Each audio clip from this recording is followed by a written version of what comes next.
Hello everyone. So yesterday we talked about our normal frontal portraits, and today we're going to be starting on our profile portraits. Again, this is just a generic face, so all of the stuff can be moved like up or down, left or right, but it just depends upon whenever you're actually looking at a normal human being, what they conform to. But these are just like general measurements. So whenever you guys are starting your profile, we're starting out essentially the same. So we do another circle or an oval. Then once you have that, instead of going off of both of the corners of the circle, we actually only go mostly over the front. So here, I come down from the widest point, about to the same, so I don't go too terribly far past the edge of my circle. I leave it right there, and you notice that I've curved it a lot more. I do a little bit of a, kind of a straight, kind of a tip up, little angle right here. And then I figure out about halfway through, just like I do normally whenever I was measuring for my eyes, but this time I'm measuring where the jaw ends. So now I just connect this back up here.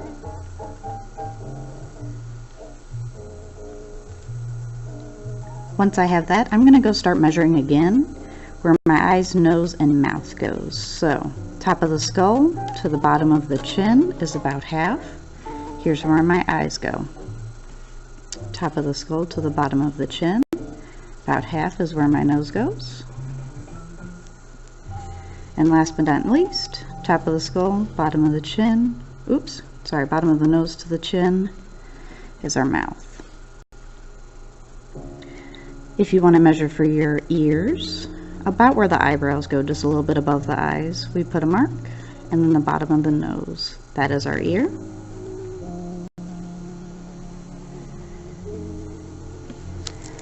And then, just to get you guys comfortable with necks, you guys come at the bottom of the back of the skull right in here.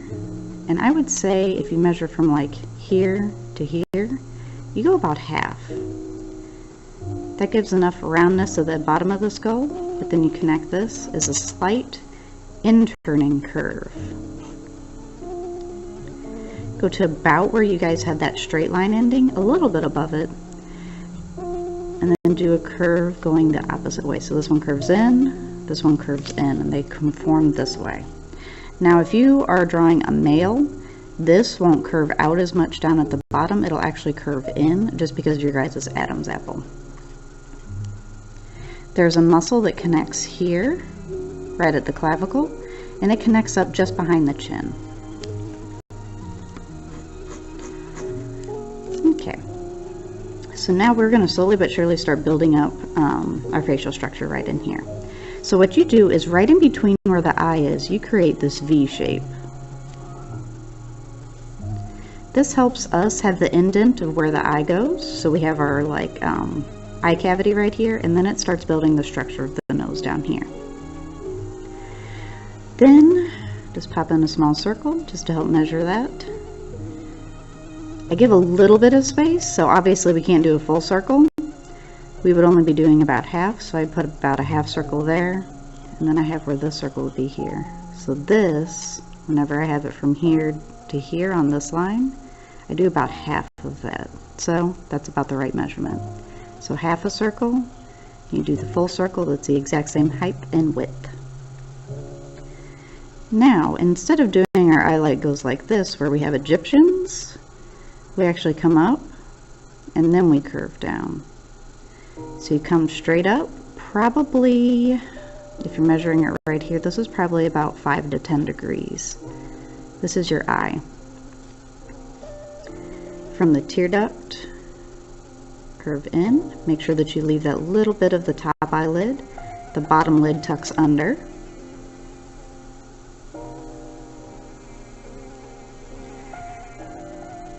Now we're going to get that fold. So this one actually comes slightly out and above away from the eye, and then you start building it around it again.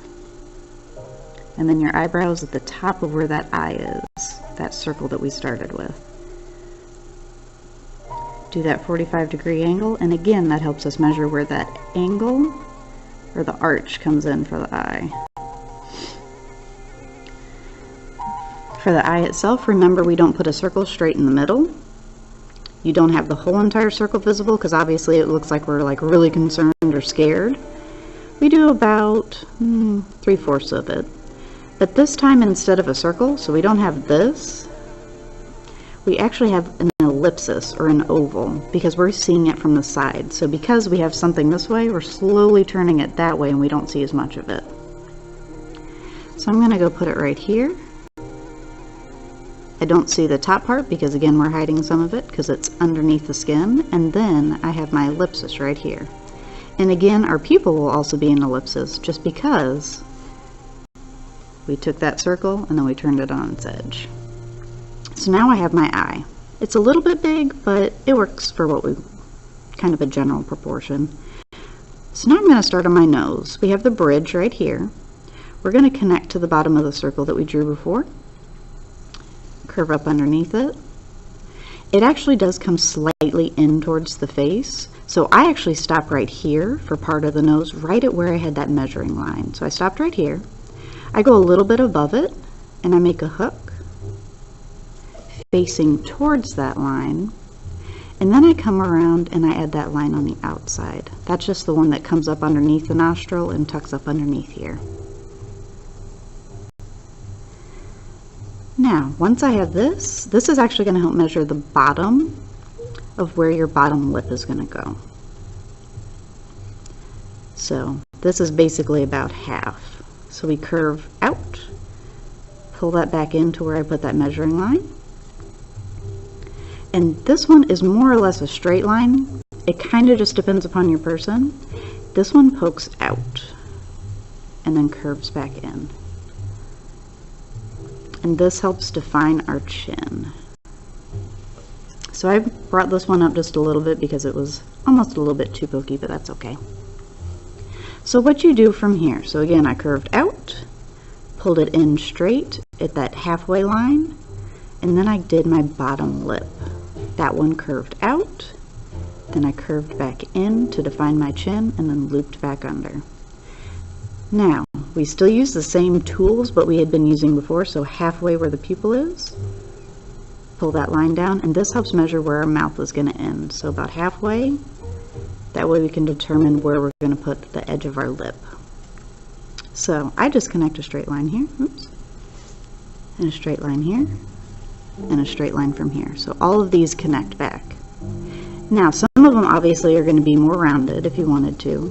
Some of them are going to be more curved in if they're skinnier. But it just depends upon your face itself. So you guys can turn it into whatever you need it to be. So I'm just going to pull this one in just a little bit, curve it. Make this feel more like feminine mouth. Okay. So we have our eyes, our nose, our mouth. Now we are going to start on our ear. So we have our general measuring lines here. Again, it goes from the edge of the eyebrow line and it goes to the bottom of the nose. I'm going to do a slight angle to where our measuring line is right here. I touch that line and I come up just a little bit, round it out. I do about halfway from that line, so just that round corner right here. I do another sphere at the bottom to help measure that lobe, and then I go about halfway and then I connect them together. So it's more or less the same steps. I'm just making this a little bit wider than it was before because I can see more of it. I measure about halfway on the left side. That is where that little dangler guy is going to go, and that helps us measure out pretty much everything else. So this is the little guy that pops out just a little bit. This comes up and curves and comes back down around. There will be another line, typically, depends upon your ear, that comes out here from about the center and just comes out. This one comes in and curves back around and comes back up right beside it. Now I'm going to go get what they call the conch, or the inner ear, that we can still see. So I go about halfway in between this angle that I have right here, measure about half. I do that curve, and I can actually see a lot more of it. It actually connects, typically, right around in here. Go down about half again between this little nub that pokes out, And then I see another one that happens right here, but this one doesn't really connect to anything, it just kind of floats, and then it normally shades in. Then there's going to be this really dark area right in here that goes into your inner ear. So this is just a little circle that kind of halos where we have this. And then I finish the final earlobe. So again, just because of how people are, things are different. So you can actually have it dangling. So if you want it dangling, you just go like here. If you want it attached, you would probably go about here. So dangling, you'd go up a little bit further. Attached, you just do that. Now I define my jaw just a little bit more. I smooth it out and I connect it up to the ear. And again, when we're starting our hair, go about halfway from the top of the skull to where the eyes are, which is about right here. Got that line for the hairline. Got the little box, and where we would have our little sideburns right in here. It's generally the same, we just only see half of it now. Go back behind the head. It comes straight down typically because it curves behind the ear. Comes straight down and then creates like this little peak. Everybody's hair is going to be different. Like some people have a widow's peak in the middle of the back. Some people go straight across. Some people it actually comes back up. It just depends upon your person itself. So now if I'm going to start with mine, I know exactly where my hair starts. So if I'm making me, my hair comes like this.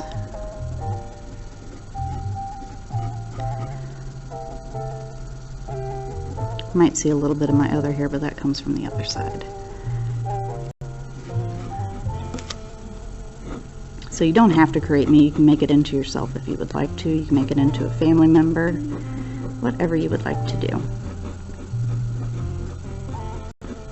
This is when my hair is shorter. Okay.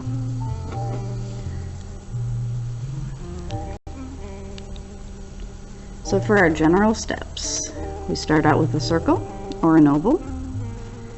You go from the widest point out, drag it down. Remember that it needs to go a little bit below the bottom of the circle. So I have this. I go about halfway through the middle of the circle, just like I was measuring for my eyes before, but this time I'm measuring the jawline. I connect a little straight line and then straight up into that middle line. So I connected all of these. That is our bottom jaw. We measure about halfway from here to here for our neck. We go a little bit past that straight line. That's the front side of our neck. Go a little bit down and above. And these connect for that tendon that's in our neck to help turn it. Then we go from the top of the skull to the bottom of the jaw. Halfway is our eyes. Halfway from our eyes to the bottom jaw is the bottom of our nose. From the bottom of the nose to the bottom of the jaw, halfway is the bottom of our lip. Then, about where the eyebrow line is, that's the tip of our ear. Bottom of the nose, the bottom of the ear. With our eyeball itself, we pull about a 5 to 10 degree angle, and then we cut down. 5 to 10 degree angle, cut down.